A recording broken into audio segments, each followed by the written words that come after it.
स्वर्ग के सपने छोड़ दो, नर्क का डर छोड़ दो। बस एक बुजुर्ग औरत मर गई। यमराज लेने आए। औरत ने यमराज से पूछा, आप मुझे स्वर्ग ले जाएंगे या नर्क? यमराज बोले, दोनों में से कहीं नहीं। तुमने इस जन्म में बहुत ही अच्छे कर्म किए हैं, इसलिए मैं तुम्हें सीधे प्रभु के धाम ले जा रहा हूँ। बुजुर्ग औरत खुश हो गई और बोली, धन्यवाद, पर मेरी आपसे एक विनती है। मैंने यहाँ धरती पर सबसे स्वर्ग नर्क के बारे में बहुत सुना है, इसलिए मैं एक बार दोनों जगहों को देखना चाहती हूँ। यमराज बोले, तुम्हारे कर्म अच्छे हैं, इसलिए मैं तुम्हारी यह इच्छा पूरी करता हूँ। चलो हम स्वर्ग और नर्क के रास्ते से होते हुए प्रभु के धाम चलेंगे। दोनों चल पड़े। सबसे पहले नर्क आया। नर्क में बुजुर्ग औरत ने जोर जोर से लोगों के रोने की आवाज़ सुनी।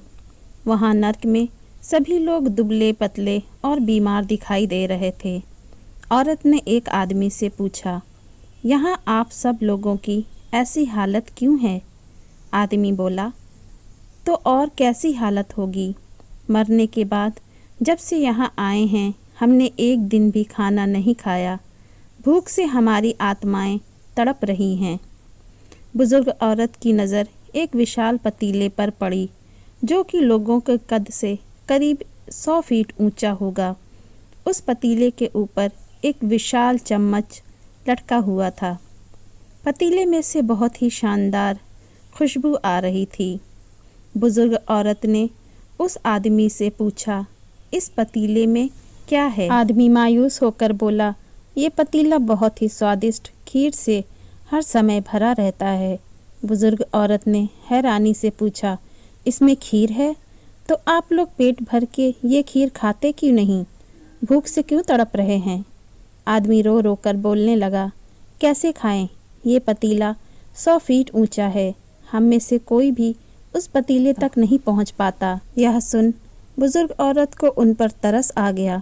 सोचने लगी, बेचारे खीर का पतीला होते हुए भी भूख से बेहाल हैं। शायद ईश्वर ने इन्हें यही दंड दिया होगा। अब यमराज बुजुर्ग औरत से बोले, चलो हमें देर हो रही है। दोनों चल पड़े। कुछ दूर चलने पर स्वर्ग आया। वहाँ पर बुजुर्ग औरत को सबके हंसने और खिलखिलाने की आवाज़ सुनाई दी। सब लोग बहुत खुश दिखाई दे रहे थे। उनको खुश देखकर बुजुर्ग औरत भी बहुत खुश हो गई।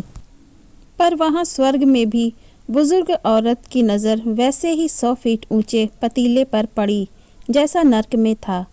उसके ऊपर भी वैसा ही चम्मच रखा हुआ था। बुजुर्ग औरत ने वहाँ लोगों से पूछा, इस पतीले में क्या है? स्वर्ग के लोग बोले, इसमें बहुत ही स्वादिष्ट खीर है। बुजुर्ग औरत हैरान हो गई और उनसे बोली, पर यह पतीला तो 100 फीट ऊंचा है। आप लोग तो इस तक पहुंच ही नहीं पाते होंगे।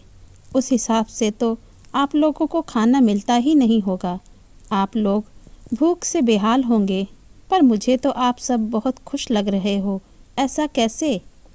इनमें से एक व्यक्ति बोला, हम सब लोग तो इस पतीले में से पेट भर कर खीर खाते हैं। औरत बोली, पर कैसे? पतीला तो बहुत ऊंचा है। व्यक्ति बोला, तो क्या हो गया? पतीला ऊंचा है तो यहाँ पर कितने सारे पेड़ हैं। हमने इन पेड़ों की लकड़ी ली, उसको काटा और एक विशाल सीढ़ी का निर्माण किया। उस लकड़ी के सीढ़ी के सहारे हम पतीले तक पहुँचते हैं और सब मिलकर खीर का आनंद लेते हैं। बुजुर्ग औरत यमराज की तरफ देखने लगी। यमराज मुस्कुराए और बोले, ईश्वर ने स्वर्ग और नर्क मनुष्य के हाथ में सौंप रखा है। चाहे तो अपने लिए नर्क बना ले, चाहे तो अपने लिए स्वर्ग। ईश्वर ने सबको एक समान हालातों में डाला है। उसके लिए सभी बच्चे समान हैं। वह किसी से भेदभाव नहीं करता।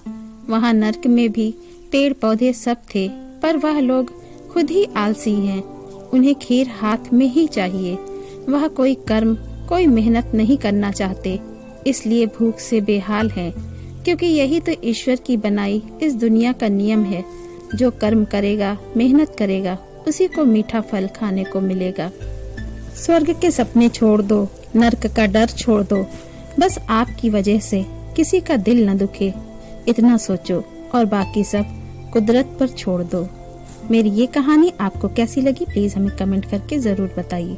और यदि आप मेरे चैनल पर नए हो तो प्लीज़ मेरे चैनल को लाइक और सब्सक्राइब करना मत भूलिए। धन्यवाद।